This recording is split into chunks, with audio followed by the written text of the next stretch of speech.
I'm Dr. Jolika Vachani, your trusted partner in getting crystal clear skin. આજે આપણે વાત કરશું વિટિલિગો વિશે. કોડ એક ઓટોઇમ્યુન રોગ છે અને કુદરતી જ થાય છે કે જેમાં સ્કિનના પિગમેન્ટેશન પ્રોડ્યુસ કરવાવાળા જે સેલ્સ હોય છે એની જાતે ડિસ્ટ્રોય થઈ જાય છે અને ઉપરની સ્કિન સફેદ થઈ જાય છે.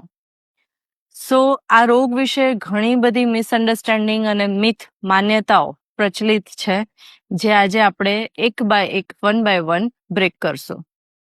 સો let's continue. Myth number 1, vitiligo is contagious, કે વિટિલિગો ચેપી છે. ના, વિટિલિગો ચેપી નથી. એ એક કુદરતી ઓટોઇમ્યુન રોગ છે, ઇન્ફેક્શન નથી. બરાબર.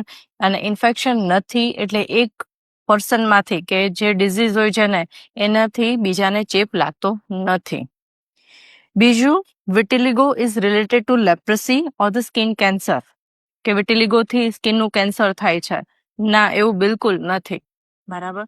વિટિલિગોમાં આપણું બોડીનું જે ઇમ્યુન સિસ્ટમ છે, એન્ટીબોડીઝ છે, એ વીક થઈ જાય છે અને એ આપણા જ બોડીના સેલ્સને બહારના સમજી અને ડિસ્ટ્રોય કરવા માંડે છે. રંગના કણો, આપણા પોતાના જ રંગના કણો ડિસ્ટ્રોય થઈ જતા ઉપરનો કલર સફેદ થઈ જાય છે ચામડીનો. Certain foods can cause વિટિલિગો.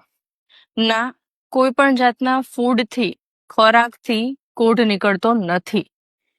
અમુક વિરુદ્ધ આહારથી બની શકે એવા કોઈ સાયન્ટિફિક ડેટા નથી, પણ એવી મિથ જ છે પ્રચલિત કે અમુક ટાઈપનો વિરુદ્ધ આહાર લેવાથી આ રોગ વધે છે. પણ એનું હજી કોઈ સાયન્ટિફિક રીઝન કે સાયન્ટિફિક ડેટા હજી છે નહીં. વિટિલિગો કેન બી ક્યોર્ડ.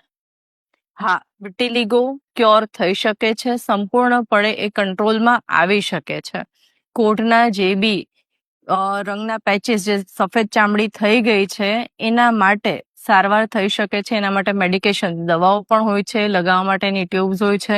એ સિવાય અમુક લેઝર પદ્ધતિઓ હોય છે, અમુક જાતની સર્જરીઝ હોય છે, અને આ બધાથી આપણે રોગને અટકાવી શકીએ છીએ. Thank you so much.